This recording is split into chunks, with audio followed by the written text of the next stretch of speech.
భారీ కాస్టింగ్, 100 కోట్ల బడ్జెట్, 1000 కోట్ల కలెక్షన్, ఇలా సిల్వర్ స్క్రీన్ పై అన్ని రకాలుగా రికార్డ్స్ ని సెట్ చేసిన ఈ సినిమా స్మాల్ స్క్రీన్ పైకి వచ్చేసరికి బొక్కబోర్ల పడింది. అయితే దాంట్లో సగం బడ్జెట్ కూడా లేని మరో సినిమా మాత్రం ఊహించని టీఆర్పీ రేటింగ్ తో దూసుకుపోతుండడంతో ఈ సినిమాకి ఇంత క్రేజ్ ఏంట్రా మామా అంటూ ఆశ్చర్యపోతున్నారట మూవీ లవర్స్.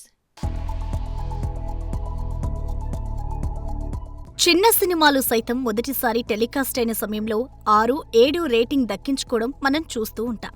కానీ భారీ హిట్ అయిన కల్కి 2898 AD సినిమా జీ తెలుగులో టెలికాస్ట్ అయి అతి తక్కువ రేటింగ్ నమోదు చేసింది. కేవలం 5.26 రేటింగ్ మాత్రమే నమోదు కావడంతో షాక్ అయిందట మూవీ టీం.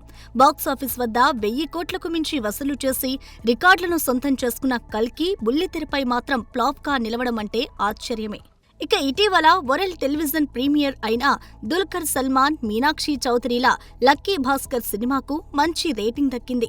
మా టీవీలో స్ట్రీమింగ్ అయిన లక్కీ భాస్కర్ సినిమాకు 8.48 రేటింగ్ దక్కింది. గతేడాది ప్రేక్షకుల ముందుకొచ్చిన ఈ సినిమా చిన్న సినిమాల్లో పెద్ద విజయాన్ని సొంతం చేసుకున్న సంగతి తెలిసిందే.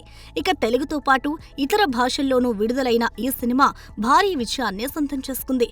థియేట్రికల్ రిలీజ్తో పాటు ఓటీటీ స్ట్రీమింగ్లోనూ భారీ విజయాన్ని సొంతం చేసుకున్న లక్కీ భాస్కర్ ఇప్పుడు టెలివిజన్ ప్రీమియర్లోనూ భారీ రేటింగ్ సొంతం చేసుకుని కల్కిని వెనక్కి నెట్టడంతో ఆశ్చర్యపోతున్నారట డార్లింగ్ ఫ్యాన్స్.